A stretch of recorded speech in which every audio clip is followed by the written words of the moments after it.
بسم اللہ الرحمن الرحیم۔ السلام علیکم، ویلکم ٹو مہم کہانی۔ پلیز ناول کو لائک کر دیجئے، اگر آپ نیو ہیں تو چینل کو سبسکرائب ضرور کر دیجئے، اور ناول آپ کو کیسا لگا کمنٹ میں ضرور بتایا کیجئے۔ چلتے ہیں ناول کی طرف۔ کس لڑکے کی بات کر رہی ہو تم؟ اس کے کہنے پر اسے صہیب یاد آیا، جس کی آنکھوں میں چاہت کے دیپ جل رہے تھے۔ کسی کی نہیں، تم اپنے کام سے کام رکھو۔ اس کی دہاڑ سن کر کمرے کی در و دیوار ہل چکی تھیں، جبکہ ساتھ تو باقاعدہ اپنے کانوں کو ہاتھ لگائے کھڑا تھا۔ دیکھ یوگی، تو اس کے ساتھ کچھ برا مت کرنا کہ بعد میں پچھتانا پڑے اور حسن انکل کو بھی بے عزتی کا سامنا کرنا پڑے۔ تمہاری وجہ سے ان کی پہلے ہی بہت بدنامی ہو چکی ہے۔ اس نے یزدان کے کندھے پر ہاتھ رکھتے اسے ٹھنڈا کرنا چاہا۔ ہاں ہاں ہاں، کیا آئیڈیا دیا ہے، اب ایک تیر سے دو شکار ہوں گے، وہ کہا لگا اٹھا۔ وحشت سے پھیلی آنکھوں میں اب الگ ہی چمک تھی سب کچھ خاک کر دینے کی۔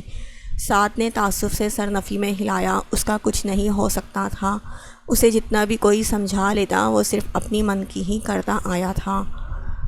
حسن ربانی شور کی آواز سن کر کھلے دروازے سے اندر آئے تو سعد ان سے ملنے لگا تھا۔ کمرے کو باکسنگ رنگ کا میدان کیوں بنایا ہوا ہے تم لوگوں نے؟ حالت دیکھو تم دونوں اپنی۔ انہوں نے شرمندہ کرنا چاہا تو سعد بغیر کسی بات کا اثر لیے ڈھیٹوں کی طرح ہنسنے لگا تھا، جبکہ یزدان ہموطن سنجیدہ کھڑا کسی گہری سوچ میں ڈوبا ہوا تھا۔ سعد کی ناک سے خون بہہ رہا تھا اور آنکھ سوجی ہوئی تھی، جبکہ یزدان کے پھٹے ہوئے گریبان، زخمی ہاتھ دیکھ کر دونوں کی لڑائی کا پتہ چل رہا تھا۔ آپ اپنے کام سے کام رکھیں، اپنی بیوی کو جا کر ٹائم دیں، ورنہ کہیں انہیں برا نہ لگ جائے۔ سعد کی موجودگی کی وجہ سے وہ شرمندہ ہو گئے تھے۔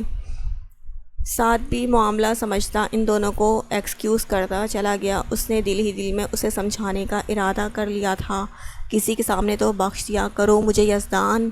وہ بے بسی سے گویا ہوئے تھے۔ آپ نے بخشا تھا میری ماں کو، جو مجھ سے توقع کر رہے ہیں؟ وہ دو بدو جواب اس کی طرف سے آیا تھا۔ کب تک اس جرم کی سزا دو گے مجھے؟ کیا یہ کافی نہیں کہ میرا ایک اکلوتا بیٹا راہ راست سے بھٹک چکا ہے؟ تم نے مجھے سزا دینے کے چکر میں خود کو برباد کر لیا ہے۔ میرا کیا ہے، آج ہوں کل زندہ رہوں نہ رہوں، مگر تمہارے آگے تمہاری پوری زندگی پڑی ہے، جسے تم اپنے ہاتھوں سے برباد کر رہے ہو۔ ان کی آواز میں صدیوں کے مسافر جیسی تھکن تھی۔ وہ اسے اس حال میں ہرگز نہیں دیکھ سکتے تھے۔ آپ اپنے مشورے اپنے پاس رکھا کریں، ایک سرپرائز تیار کرنے والا ہوں آپ کے لیے، سو بی ریڈی۔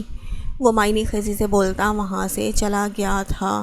پیچھے کھڑے حسن صاحب نے اپنا سر پکڑ لیا تھا، کیونکہ وہ اس کے جان لیوا سرپرائز سے واقف تھے، جو ہمیشہ ان کے لیے نئی مصیبت کھڑی کر دیتے تھے۔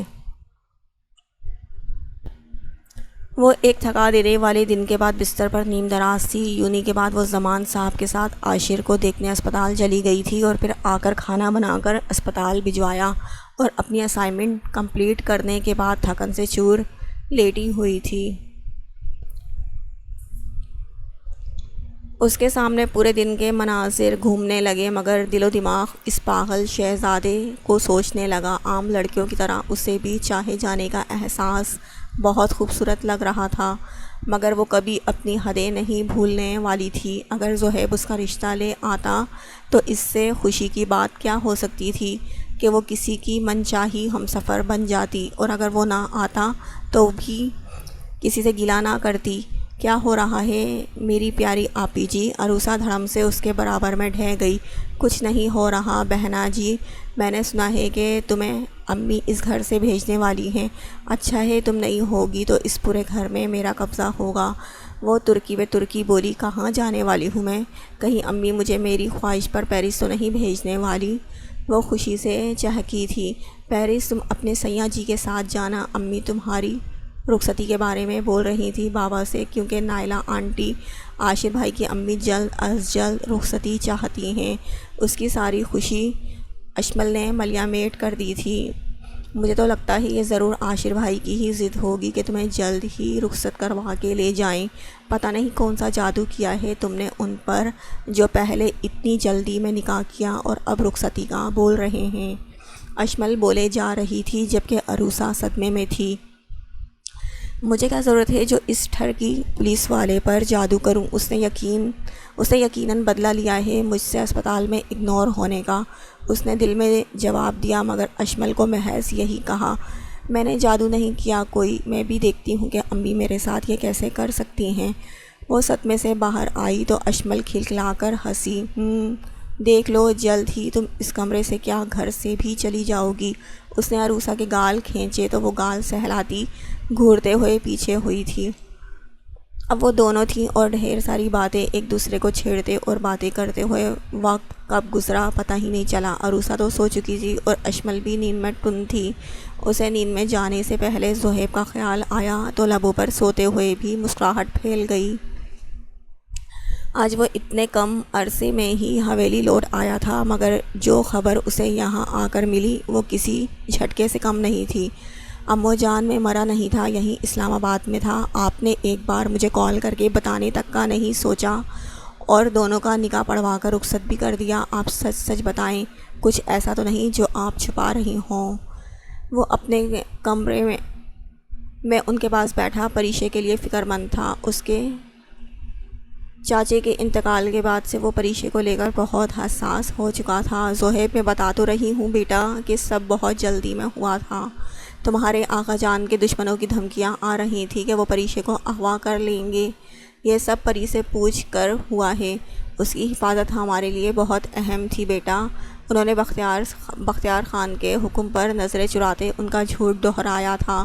وہ خود بھی نہیں چاہتی تھی کہ ان کے دونوں بیٹے ایک دوسرے کے مقابل آئیں، لیکن امی میں ایک بار پھر پری سے پوچھ لوں گا اپنے طور پر، کیونکہ وہ خود کچھ نہیں کہتی، اسے تو کم از کم مجھے بتا دینا چاہیے تھا۔ وہ فکر مند سا بولا تو امو جان نے جانچتی نظروں سے اسے دیکھا اور اس کا ہاتھ پکڑا۔ زہیب سب ٹھیک تو ہے بیٹا؟ تم بہت بدلے بدلے لگ رہے ہو۔ ماں تھی کیسے اس کے دل کے حال سے ناواقف ہو سکتی تھی؟ جی امو جان، بس وہ اسپتال میں کام زیادہ ہوتا ہے۔ اس نے انہیں مطمئن کرنے کی کوشش کی تھی۔ نہیں، یہ تھکن نہیں ہے، یہ کچھ اور ہے۔ کون ہے وہ لڑکی جو میرے سونے بیٹے کو بھا گئی ہے؟ وہ گڑبڑایا۔ امو جان، وہ اشمل ہے جس نے آپ کے بیٹے کا یہ حال کر دیا ہے۔ اب تو لوگ مجھے دیکھ کر پہچان جاتے ہیں کہ مجھ میں نہیں وہ بسنے لگی ہے۔ یقین جانیں امو جان بہت اچھی ہے۔ وہ اشمل کے نام پر ایک اندیکھی مسکراہٹ نے اس کے چہرے کا احاطہ کیا۔ نیلی آنکھوں میں سرمئی آنکھوں کا عکس ابھرا تھا۔ میں تم سے نہیں پوچھوں گی کہ وہ کیسی ہے، کیونکہ مجھے اپنے بیٹے کی پسند پر پورا اعتبار ہے۔ اگر کوئی لڑکی تمہیں اچھی لگی ہے تو یقیناً اس میں کچھ تو بات ہوگی۔ اب تم یہ بتاؤ کہ اس کے گھر رشتہ کب لے کر جانا ہے؟ انہیں تو اب بس اشمل کو دیکھنے کی بےتابی تھی۔ امو جان، مجھے صرف وہ اچھی نہیں لگتی اور مجھے ان سے پیار نہیں، عشق ہے۔ اچھا تو کوئی بھی لگ سکتا ہے، پیار تو کسی سے بھی ہو سکتا ہے۔ انہوں نے دل سے اس لڑکی کے مل جانے کی دعا کی تھی، کیونکہ اگر اس کا دل ٹوٹتا تو وہ بھی ٹوٹ کر بکھر جاتا۔ اپنا یہ نرم دل بیٹا انہیں بے حد عزیز تھا۔ جلد چلیں گے ان کے گھر، کیونکہ میں بھی جلد از جلد انہیں اپنی زندگی میں شامل کرنا چاہتا ہوں۔ ابھی تو مجھے پری سے بھی بات کرنی ہے۔ امو جان نے شفقت سے اس کے سر پر ہاتھ پھیرا اور آرام کرنے کا کہہ کر چلی گئی، کیونکہ انہیں پریشے کو بھی زہیب کو کچھ بتانے سے منع کرنا تھا۔ وہ انہیں یہ کہہ نہیں سکا تھا کہ وہ لڑکی اس کا آرام اور چین اپنے ساتھ ہی کہیں لے گئی ہے۔ زہیب اپنے گلے میں پہنی شال کو صوفے پر اچھال کر بستر پر دراز ہو گیا تھا، جبکہ نیند آنکھوں سے کوسوں دور تھی۔ آج کچھ الگ سی بے چینی تھی جس میں اس کا دل گھرا ہوا تھا۔ اس کا وجدان کہتا تھا کہ کوئی انہونی ہونے والی ہے، جیسے اس کا سب کچھ چھین جائے گا اور وہ کچھ نہیں کر سکے گا۔ متاع حیات تمہارے نہ ہونے سے ہی سارے مسائل ہیں، اگر تم آ جاتے تو حالتیں سنواری بھی جا سکتی تھیں، وحشتیں اتاری بھی جا سکتی تھیں۔ وہ خیالوں کی دنیا میں گم اشمل سے بولا۔ نیند تو آنے نہیں والی تھی، اسی لیے وہ اٹھا اور وضو کرنے چلا گیا، کیونکہ اب اکثر ٹھنڈ کی یخ بستہ راتوں میں وہ ساری رات ایسے ہی جاگ کر گزارتا تھا۔ آج بھی وہ اللہ کے سامنے اپنا دل کھول کر رکھ دینا چاہتا تھا۔ وہ بھاگنے کے انداز میں چلتے چلتے روڈ کے قدرے سنسان ایریا میں آ چکی تھی۔ اسے ابھی تک اندازہ نہیں تھا کہ وہ کہاں آ گئی ہے۔ پلیز آپ بتائیے بابا کا ایکسیڈنٹ کہاں ہوا ہے؟ وہ کال پر آدمی سے مخاطب ہوئی جس نے کچھ دیر پہلے زمان صاحب کے ایکسیڈنٹ ہونے کا بتایا تھا اور اسے آنے کا کہا تھا۔ وہ بھی اپنی کلاس چھوڑ چھاڑ کر آدمی کی بتائی ہوئی جگہ پر رکشہ لے کر پہنچی تھی۔ کتنے ہی وسوسے اس کے دل میں سر اٹھانے لگے تھے۔ ہاں، یہی درخت کے پاس کھڑی ہو جائیں آپ، میں ابھی آ رہا ہوں۔ بھاری آواز اسپیکر سے ابھری تو اس نے اپنے شل ہوتے اعصاب پر قابو پایا۔ اس نے ایک بار بھی خود زمان صاحب یا گھر کال کرنے کی زحمت نہیں کی تھی، جو اس کی سب سے بڑی بھول بننے والی تھی۔ یزدان اپنی کار سے اترا۔ ڈرائیونگ سیٹ پر اس کا ایک دوست بیٹھا ہوا تھا۔ اس نے اسے وہیں رکنے کا کہا اور اشمل کی طرف چل دیا۔ اسے دیکھ کر نہ جانے کیوں اسے نشہ سا چڑھتا تھا۔ اس کا دل بضد ہوتا تھا کہ وہ اسے تسخیر کرے۔ وہ مضطرب سی کھڑی ادھر ادھر نظریں دوڑا کر زمان صاحب کو ڈھونڈ رہی تھی، مگر وہ یہاں ہوتے تو دکھتے۔ سورج کی مدھم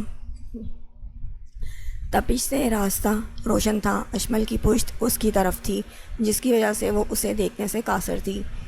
یزدان نے اپنی پینٹ کی جیب سے رومال نکالا جس میں کلوروفارم تھا۔ وہ بغیر قدموں کی چاپ پیدا کیے اس تک آیا اور پیچھے سے اسے اپنی آہنی بازوؤں میں جکڑ لیا۔ اشمل گھبراہٹ کے مارے خود کو چھڑوانے لگی۔ وہ حملہ کرنے والی کی شکل نہیں دیکھ سکتی تھی، مگر اپنی گردن پر موجود اس کا ہاتھ کسی انگارے کے مانند لگ رہا تھا۔ یزدان نے اس کا نقاب ہٹا کر رومال رکھنا چاہا اور ہاتھ بڑھا کر اس کی حجاب میں لگی پن نکالنے لگا، مگر اس نے بروقت اس کے ہاتھ پر کاٹ کر اس کا ارادہ ناکام بنا دیا تھا۔ یزدان نے اس کا دوسرا ہاتھ موڑ کر اسے قابو کیا۔ اسے اپنی کلائی ٹوٹتی ہوئی محسوس ہوئی تو اس کے ہاتھ پر اپنے دانت گاڑ دیے۔ جنگلی بلی! اس کے ہاتھ پر اشمل کے دانتوں کے نشان موجود تھے جن سے خون رس رہا تھا۔ دونوں ہاتھ کی پشت پر لے جا کر اپنی گرفت میں لیے وہ اسے اپنی طرف کیے مکمل احتیاط برت رہا تھا، ورنہ وہ اس کے ایک تھپڑ میں ڈھیر ہو کر گر جاتی۔ اس نے دوسرے ہاتھ سے اس کا نقاب سرکا کر کلوروفارم سے بھرا رومال اس کی ناک پر لگا دیا۔ اس سارے عرصے میں اس نے اپنی آنکھیں پھیری ہوئی تھی، کیونکہ جب اشمل نے کبھی خود کو بے نقاب ہونے نہیں دیا تھا تو وہ کیسے اس کی بے بسی کا فائدہ اٹھا سکتا تھا۔ وہ پھڑپھڑاتی چڑیا کی مانند چلنے لگی اور کچھ ہی دیر بعد اس کی باہوں میں ڈھیر ہو گئی تھی۔ اس نے اپنے چہرے کا رخ موڑ کر اس کا نقاب سیٹ کیا۔ یزدان نے اس کی نازک وجود کو سیدھا کرتے اٹھایا۔ اس کی سرمئی آنکھوں میں سورج کی ہلکی روشنی پڑتی اس کی آنکھوں میں الوہی چمک پیدا کر رہی تھی۔ ساری کائنات کی روشنی جیسے ان دو نین کٹوروں میں آ کر سما گئی ہو۔ سرمئی آنکھیں رونے کے باعث کناروں سے ہلکی لال اور پھولی ہوئی لگی تھیں۔ اس نے نظریں ہٹاتے خود پر ضبط کیا۔ لمبے لمبے ڈگ بھرتے وہ گاڑی تک آیا اور خود اس کے ساتھ پچھلی سیٹ پر بیٹھ گیا تھا۔ اشمل کا وجود اس کے کشادہ سینے میں چھپا ہوا تھا، جسے اس کا دوست آگے بیٹھا دوست نہیں دیکھ سکتا تھا۔ اس کا دوست دیکھنا چاہتا تھا اشمل کو، مگر یزدان کی آنکھوں میں ایسا کچھ تھا جس سے وہ پیچھے دیکھنے سے باز رہا۔ گاڑی اپنی منزل پر رواں دواں تھی۔ مغرور شہزادی کی زندگی میں کوئی شہزادہ نہیں لکھا تھا جس کا ثبوت برابر میں بیٹھا ظالم دیو تھا، جو اسے دنیا اور شہزادے سے دور اپنے ساتھ اپنی دنیا میں لے جانے والا تھا۔ اس نے اپنی بھاری ہوتے سر پر ہاتھ رکھا اور اٹھ کر بیٹھی۔ سر میں ٹیسے سی اٹھ رہی تھی، آنکھوں کے سامنے کا منظر دھلایا ہوا تھا۔ اس نے آس پاس ٹٹول کر کچھ محسوس کرنا چاہا تو لگا کہ وہ نرم بیڈ پر بیٹھی ہوئی ہے۔ وہ لڑکھڑا کر اٹھی اور ارد گرد کا جائزہ لیتے ماحول سمجھنے کی کوشش کرنے لگی۔ کیمل اور وائٹ امتزاج سے پینٹ ہوا کمرہ، جس کے وسط میں درمیانے سائز کا بیڈ تھا۔ بیڈ کے سامنے ہی ڈریسنگ ٹیبل اور اس کے ساتھ ہی الماری تھی۔ ایرانی مہنگا ترین قالین کمرے کو چار چاند لگا رہا تھا۔ کمرہ بہت بڑا تھا اور سامان کم ہونے کی وجہ سے کھلا بھی لگ رہا تھا۔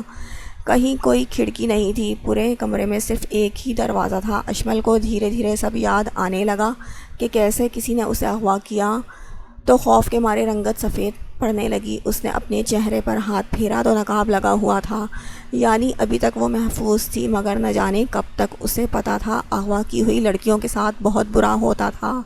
یا تو انہیں باہر ملک لے جا کر بیچ دیا جاتا تھا یا اس سے بھی بھیانک جگہ جہاں کوئی عزت دار لڑکی رہنا نہیں چاہے گی، اسے یہاں سے کیسے بھی کر کے بھاگنا تھا۔ اگر وہ ناکام ہوتی تو اپنی عزت گنوانے سے بہتر مرنا پسند کرتی۔ اللہ تعالیٰ پلیز رحم فرما دے، میری مدد کر دے میرے مالک۔ وہ دل میں دعا کر کے آیت الکرسی کا ورد کرتی اپنا بیگ تلاش کرنے لگی تاکہ موبائل ڈھونڈ سکے۔ رونے دھونے سے بہتر تھا کہ وہ ریلیکس ہو کر دماغ لڑائے اور یہاں سے فرار ہو جائے۔ الماری چھان مارنے کے بعد اس نے ڈریسنگ ٹیبل بھی دیکھ لی مگر معمول کی چیزوں کے علاوہ کچھ نہ ملا تو شل ہوتے دماغ کے ساتھ سر پکڑ کر بیڈ پر بیٹھ گئی تھی۔ دروازہ کھولنے کی کوشش وہ پہلے بھی کر چکی تھی لیکن وہ لاک تھا۔ وہ ابھی بیٹھی کپ کپاتے ہاتھوں سے خود کو نارمل کرنے کی ناکام کوشش کر رہی تھی کہ کوئی دروازہ کھول کر اندر داخل ہوا۔ یزدان کی پشت اس کی طرف تھی۔ کون؟ کیوں لائے ہو مجھے یہاں؟ پلیز بتاؤ۔ مغرور شہزادی اپنی عزت بچانے کے لیے التجا کر رہی تھی۔ یزدان ربانی کہتے ہیں اس ناچیز کو۔ میں یونیورسٹی کے آخری سیمسٹر میں پڑھ رہا ہوں۔ مشہور بزنس مین حسن ربانی کا اکلوتا بیٹا ہونے کے ساتھ ان کی آدھی جائیداد کا وارث ہوں۔ اس کے علاوہ میرا اپنا الگ امپورٹ ایکسپورٹ کا بزنس بھی ہے۔ وہ معنی خیزی سے مسکرا کر پلٹا۔ میں کیا کروں اس سب کا؟ تم یہاں کیوں لائے ہو مجھے؟ ابھی واپس چھوڑ کر آؤ مجھے ورنہ اچھا نہیں ہوگا۔ میں سب کچھ بتا دوں گی۔ اس کا دماغ بھگ سے اڑا تھا۔ وہ زخمی شیرنی بنی خرائی سرمئی آنکھوں میں اب خوف تھوڑا کم تھا۔ کوئی تم سے پوچھے گا کہ تمہارا شوہر کیا کرتا ہے تو تمہارے پاس جواب تو ہونا ہی چاہیے۔ میں تمہیں واپس چھوڑنے کے لیے نہیں لایا ہوں مولانی۔ میں نے تم سے کہا بھی تھا کہ اگر آپ میرے سامنے آئیں تو نقصان اٹھاؤ گی۔ تم نے کہا تھا کوئی عورت مجھے پیار نہیں کرتی، صرف میری دولت اور لکس سے کرتی ہے، تو میں نے سوچا کہ سارے جہاں میں تم ہی وہ واحد لڑکی ہو جسے نہ تو میری لکس اچھی لگتی ہے اور نہ ہی میری دولت سے کوئی لینا دینا ہے۔ وہ ایک جست میں اس کے پاس آ کر مزاحیہ انداز میں بولتے خود ہی کہا لگا اٹھا۔ مطلب کیا ہے تمہارا؟ کیا چاہتے ہو تم مجھ سے؟ اسے وہ اپنے سامنے کھڑا کوئی پاگل لگ رہا تھا۔ اتنی سی قربت پر اس کی آنکھیں نم ہوئی تھیں۔ یزدان نے بے خودی میں اپنی انگلی سے اس کے آنسو چنے۔ دور رہو، اپنے یہ ناپاک ہاتھ مجھ سے دور رکھو ورنہ مجھ سے برا کوئی نہیں ہوگا۔ اشمل نے اسے دھکا دے کر خود سے دور کیا تھا۔ اپنی انگلیوں سے وہ آنسو مسلتی اس کا لمس مٹانے کی کوشش کر رہی تھی۔ میں تمہیں سیدھے طریقے سے سمجھا رہا ہوں، کچھ دیر میں ہمارا نکاح ہے تو چپ چاپ نکاح نامے پر سائن کر دینا ورنہ تمہاری بہن جو اس وقت کالج کی چھٹی ہونے پر وین میں سے جا رہی ہے تمہاری طرح اغوا ہو جائے گی۔ تمہارا باپ اپنے آفس گیا ہوا ہے اور تمہاری ماں گھر میں اکیلی ہے، سوچو ان کا کیا ہوگا۔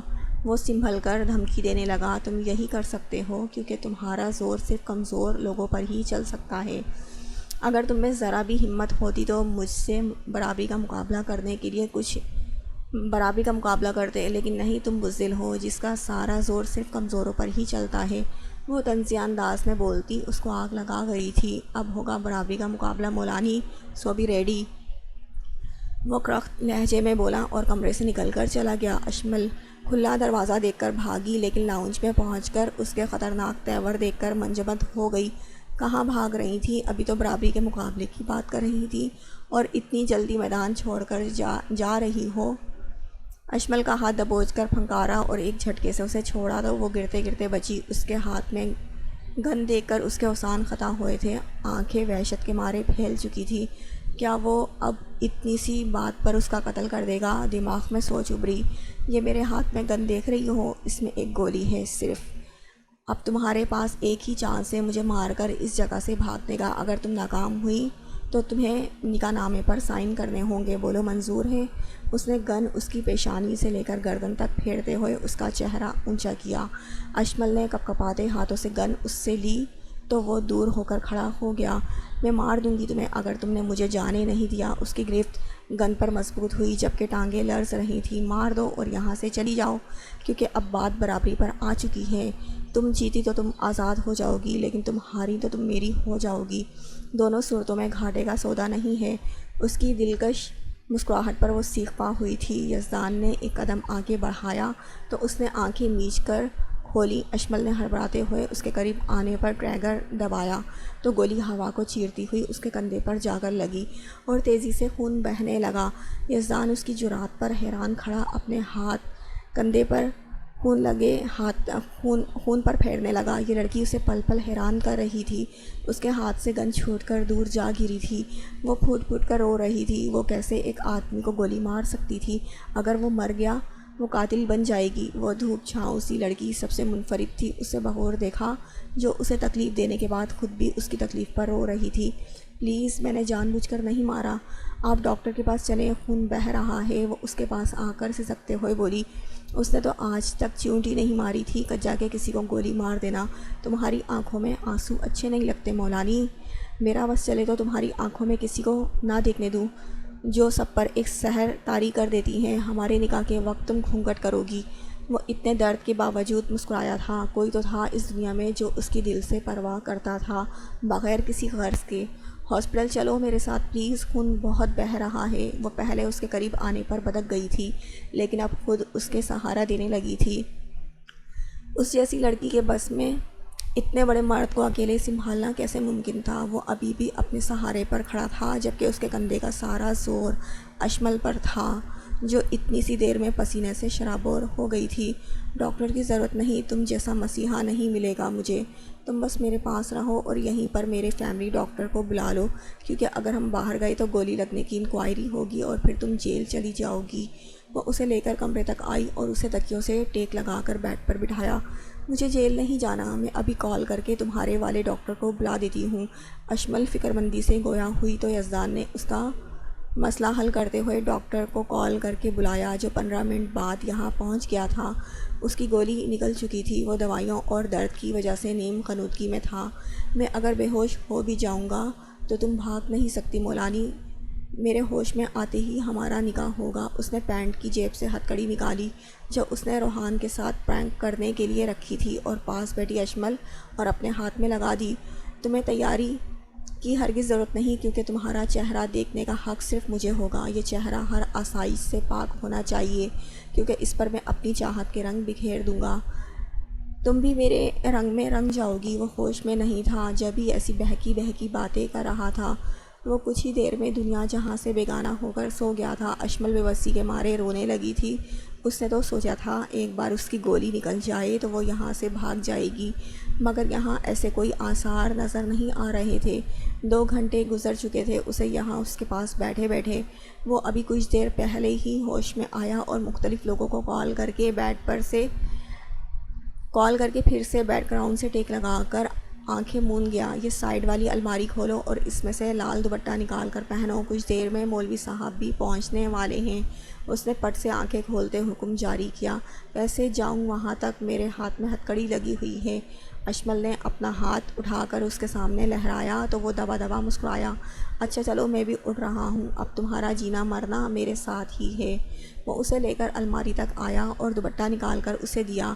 لال رنگ کا گوٹے کنارے والا دوپٹہ کافی پرانا لگ رہا تھا، جیسے سالوں پہلے کسی نے پہنا ہو۔ فکر مت کرو، میری پہلی بیوی کا نہیں ہے، میری ماں کا ہے، جو انہوں نے اپنی بربادی یعنی شادی پر پہنا تھا۔ وہ طنزیہ انداز میں بولا، کتنے ہی زخم تازہ ہو چکے تھے۔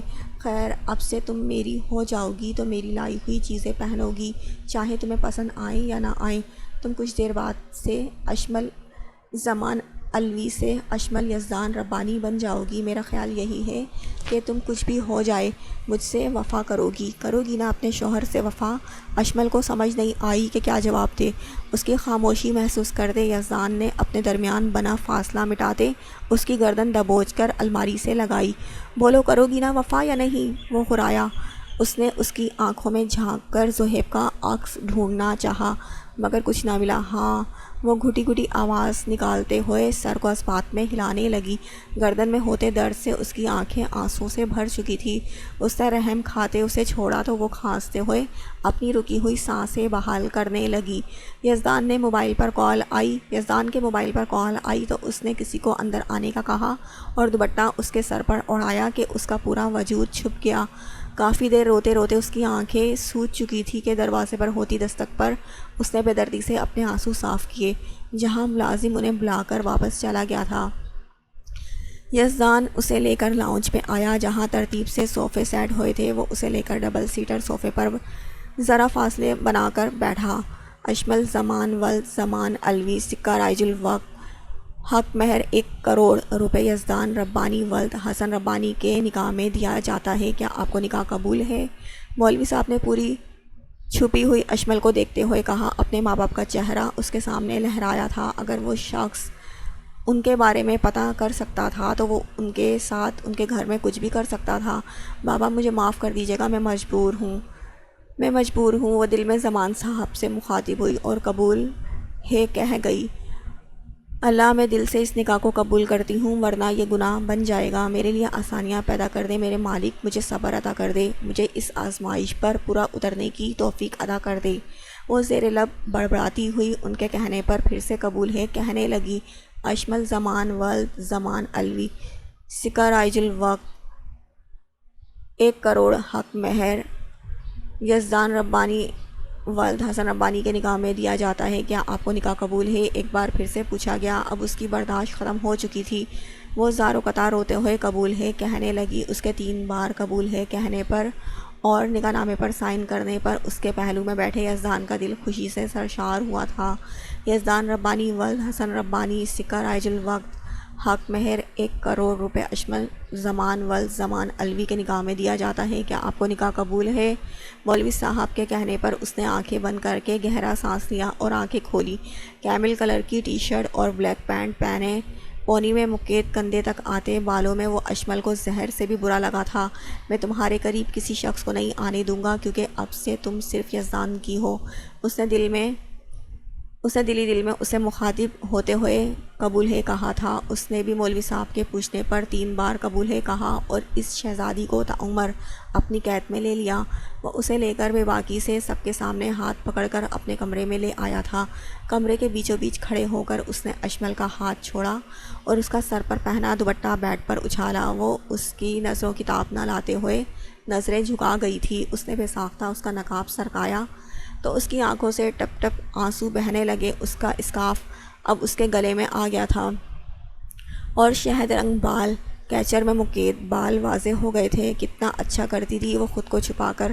شاید وہ خود کے حسن سے واقف تھی، جب ہی کسی کی نظریں خود پر پڑنے نہیں دیتی تھی۔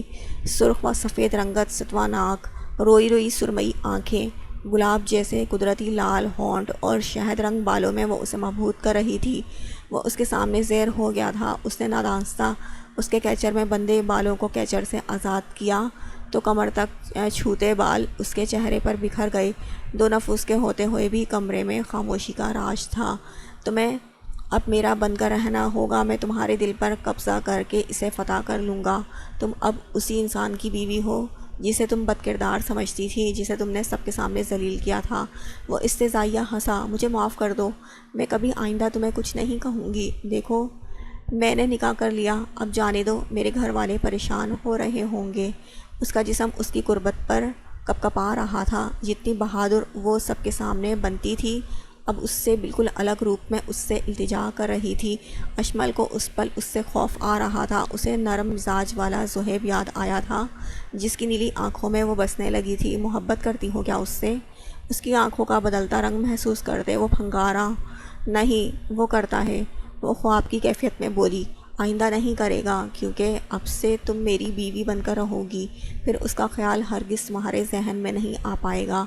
اشمل یزدان ربانی، پلیز چھوڑو مجھے۔ وہ کسی خواب سے جاگی تو مزاحمت کرنے لگی۔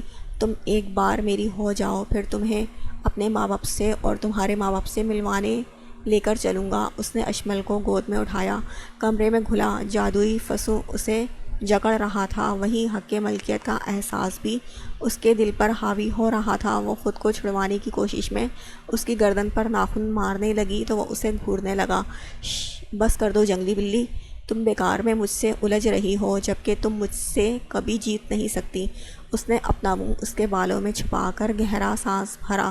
وہ سرتا پیر شرم سے سرخ پڑ چکی تھی۔ یزدان نے یہ منظر دیکھ کر بے خود ہوتے اس کے چہرے پر جا بجا اپنا دہکتا لمس چھوڑا۔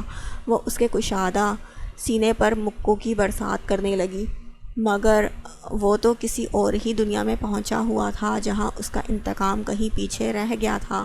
یہ لڑکی اسے اپنا اسیر کر رہی تھی۔ وہ جتنا بے سکون رہتا تھا، اب اس کے قریب آ کر خود کو پرسکون محسوس کر رہا تھا۔ اشمل نے بے بسی کے عالم میں خود کو اس کے سپرد کر دیا۔ وہ اس کا شوہر تھا، اس پر حق رکھتا تھا، تو وہ کیسے اسے مزید روک سکتی تھی؟ اس کی بھوری آنکھوں سے سرد پن ختم ہو کر اب چاہتوں کے دیپ جل اٹھے تھے۔ وہ نہا کر فریش ہو کر ڈھیلا ڈھالا سینڈوز اور ٹراؤزر پہنے واش روم سے نکلا۔ پریشے جو تھک ہار کر امو جان کے ڈانٹنے پر اپنے کمرے میں آئی تھی، اس کا یہ روپ دیکھ کر ساکت رہ گئی۔ وہ ہمیشہ قمیص شلوار پہنا کرتا تھا، مگر شاید اپنے کمرے میں وہ ایسی ڈریسنگ کرتا تھا۔ وہ سر جھٹک کر اسے نظر انداز کرتے بیڈ تک آئی اور اپنے پیپر کی تیاری کرنے کے لیے بیڈ پر رکھ کر بیٹھ گئی۔ ولی نے بغور اس کے یہ انداز دیکھے اس نے اپنی الماری سے ایک ٹیوب نکالی اور بیڈ پر اس سے کچھ فاصلہ بنا کر بیٹھ گیا۔ پریشے کا رجسٹر پر کام کرتا ہاتھ رکا تھا۔ اس نے سوالیہ انداز میں ابرو اٹھا کر دیکھا تو ولی نے بغیر کچھ کہے اس کا ہاتھ پکڑ کر اپنی گود میں رکھ کر اس کے ہاتھ کی پشت سہلائی۔ اس کی عنایتوں پر اس کا دل سسک اٹھا تھا۔ وہ پہلے مہربان ہوتا تھا اور پھر اس کا دوسرا روپ سامنے آ جاتا تھا۔ خان، وہ سسکی لے کر اپنے ستمگر کو پکار گئی تھی۔ یہ لڑکی مجھے خان کہہ کر میرا دل بند کر دے گی۔ میرا نام ولی ہے مگر نہیں، اس سے تو بس میرے دل پر قبضہ کرنا ہے، خان کہہ کر۔ اس نے سوچا ولی نے اس کی کلائی پر لب رکھ کر جیسے ازالہ کرنا چاہا تھا۔ وہ اس پر اپنا شدت بھرا لمس چھوڑ کر پیچھے ہوا اور ہاتھ میں پکڑی ٹیوب اس پر لگائی۔ اس کے گیلے بالوں سے پانی کی بوندیں اس کے ہاتھ پر گری تھیں۔ پریشے کچھ بھی کہہ کر سوئے ہوئے شیر کو جگانا نہیں چاہتی تھی، اسی لیے چپ چاپ بیٹھی رہی۔ کل کس چیز کا پیپر ہے؟ اس نے سنجیدگی سے پوچھا۔ فزکس۔ دکھاؤ مجھے جو آخری چیپٹر رہ گیا ہے۔ پریشے نے سر اس بات میں ہلاتے ہوئے بیگ سے بک نکال کر اسے دی تو وہ اسے سنجیدگی سے پڑھانے میں مصروف ہو گیا۔ کچھ دیر بعد اسے پڑھا کر وہ فارغ ہوا تو وہ بیگ میں کتابیں رکھنے لگی۔ اسے بندھے ہوئے بال، سونی کلائیاں اور سادہ کاٹن کے سوٹ میں دیکھ کر ولی کو ملال نے آن گھیرا تھا۔ تم آج تیار کیوں نہیں ہوئیں؟ کسی نے پوچھا نہیں تم سے کچھ؟ اس نے جانچتی نظروں سے اسے دیکھا۔ ایسے ہی روزانہ کون تیار ہوتا ہے؟ کوئی ہے ہی نہیں پوچھنے والا۔ ملازموں کو میں نے اتنی اجازت نہیں دی کہ وہ مجھ سے اتنا بے تکلف ہوں۔ اس کا انداز بہت سادہ تھا مگر نہ جانے کیوں اسے چبھا تھا۔ ٹھیک ہے، کل سے تمہیں لینے اور چھوڑنے میں خود جاؤں گا، اس نے حتمی انداز میں کہا۔ کیوں، آپ کو اعتبار نہیں ہے کیا مجھ پر کہ کہیں میں بھاگ نہ جاؤں یہاں سے؟ ولی کا دماغ گھوم گیا تھا۔ تمہیں مجھے جو کچھ کہنا ہے کہہ لو، مگر آئندہ تم کبھی بھول کر بھی خود کو کچھ نہیں کہو گی۔ تم ولی بختیار خان کی عزت ہو، اسی لیے اپنے بارے میں الٹا سیدھا بولنے سے پہلے 100 دفعہ سوچنا۔ اس نے پریشے کے کان میں سرد لہجے میں سرگوشی کی۔ وہ لب بھینج کر اپنا بیگ اٹھا کر رکھنے چلی گئی تھی اور ایک ناول لے کر صوفے پر پاؤں پسار کر بیٹھ گئی۔ پریشے، وہ دھاڑا۔ خود کو نظر انداز ہوتے ہوئے کسی اور چیز کو اس کی توجہ ملنا اسے آگ لگا گیا تھا۔ یقیناً وہ ناول میں ہیرو کی باتیں اور انداز پڑھ کر امپریس ہوتی تھی۔ ولی نے سوچا کیا ہوا؟ بھوکلاتے ہوئے اس کے ہاتھ سے ناول صوفے پر گر گیا تھا۔ میرے کپڑے پریس کرو جا کر صبح کے لیے۔ وہ ناول وہیں چھوڑ کر اس تک آئی۔ آپ کے سارے کپڑے پریس ہو کر رکھوا دیے تھے میں نے ملازمہ سے کہہ کر۔ ولی اپنی بات کو صحیح ثابت کرنے کے لیے اس کا ہاتھ استحقاق سے پکڑ کر وارڈروب کے سامنے لایا۔ لائن سے استری ہوئی ہر رنگ کی قمیص شلوار کے ساتھ شال اور الگ سے کچھ کوٹ پینٹ بھی ٹنگے تھے۔ یہ دیکھو، مجھے یہ والا پہننا ہے کل، اس لیے ابھی جا کر اسے پریس کرو۔ آئندہ سے میرے ہر کام تم ہی کرو گی، نہ کہ کوئی ملازم۔ اس نے نیچے الگ تھلگ رکھے قمیص شلوار کو اٹھا کر اسے دیا۔ ناول میں ہیرو اس لڑکی کو پرپوز کر رہا تھا اور بیچ میں ہی ولی نے اسے ڈسٹرب کر دیا۔ اب آگے کیا ہوگا؟ ناول میں یہ سوچ کر وہ سچ مچ تپ اٹھی تھی۔ میری شادی سے پہلے بھی ملازم آپ کا کام کرتے تھے، تو اب کیا مسئلہ ہے؟ مسئلہ تو کوئی نہیں مسز چاکلیٹی گرل، پہلے میری کوئی بیوی نہیں تھی مگر اب تم ہو تو ملازموں کو بلا وجہ کیا تنگ کرنے کی کیا ضرورت ہے؟ وہ مسکرایا۔ پریشے کی پشت اس کی طرف تھی، اس کی قربت پر اس کی بولتی بند ہو چکی تھی۔ خان، میں کر رہی ہوں پریس، آپ دور ہوں پلیز۔ وہ نروس ہو رہی تھی۔ میں تم سے دور نہ ہوں تو میں تمہارے اتنا قریب آ جاؤں کہ تمہاری سانسوں میں بس جاؤں، پھر کیا کرو گی؟ اس نے اپنے سرسراتے ہاتھوں سے اس کی کمر پکڑی۔ اس کی پرحدت سانسیں وہ اپنی گردن پر محسوس کرتے آنکھیں میچ گئی۔ وہ سانس روکے اپنی گردن پر اس کی منمانیاں برداشت کرتے بکھر رہی تھی۔ ایک بات یاد رکھنا، اگر میں چاہوں تو تمہاری کوئی مزاحمت، کوئی بات تمہیں مجھ سے نہیں بچا سکے گی۔ جاؤ اب، کہیں یہیں مر نہ جانا صدمے سے۔ راہ فرار پاتے ہی وہ قمیص شلوار اٹھا کر دوڑی تھی۔ ولی اپنے بالوں میں ہاتھ پھیرتے دلکشی سے مسکرایا۔ نئی صبح کا آغاز ہو گیا تھا۔ سورج کی روشنی کھڑکی پر لگے پردوں سے چھن کر آتی کمرے میں ہلکی روشنی پیدا کر رہی تھی۔ یزدان نے اس کے چہرے پر سے بال ہٹائے تو اس کا پرنور چہرہ سامنے آ گیا۔ اس نے کبھی نہیں سوچا تھا ایسی لڑکی اس کی زندگی میں اس کی بیوی بن کر آ جائے گی۔ اس نے حسین سے حسین تر چہرے دیکھے تھے، مگر اس کے پرنور چہرے کے سامنے وہ اپنا دل ہارنے لگا تھا۔ اسے اپنی بے عزتی اتنی بری نہیں لگی تھی جتنا اس لڑکے کا اس سے بات کرنا۔ گڈ مارننگ جانا، نئی زندگی کی نئی صبح مبارک ہو۔ اس نے اس کے پھولے پھولے سرخ سیب جیسے گالوں پر شدت بھری گستاخی کی تو وہ کسمساتے ہوئے کروٹ بدل کر دوبارہ سونے لگی۔ حدِ مطلب اتنی زیادہ بھی کیا نیند جو اٹھ ہی نہیں رہی۔ کب تک سونے کا ارادہ ہے تمہارا مولانی؟ آج بہت کام ہے، سب سے پہلے تمہارے گھر جانا ہے، پھر میرے گھر جانا ہے اور کل شام کی پارٹی کے لیے انتظام بھی کرنا ہے۔ جلدی اٹھو اب۔ اس نے پورے دن کا پلان بتایا تو اپنے گھر کے نام پر اس کا رنگ فک ہوا تھا۔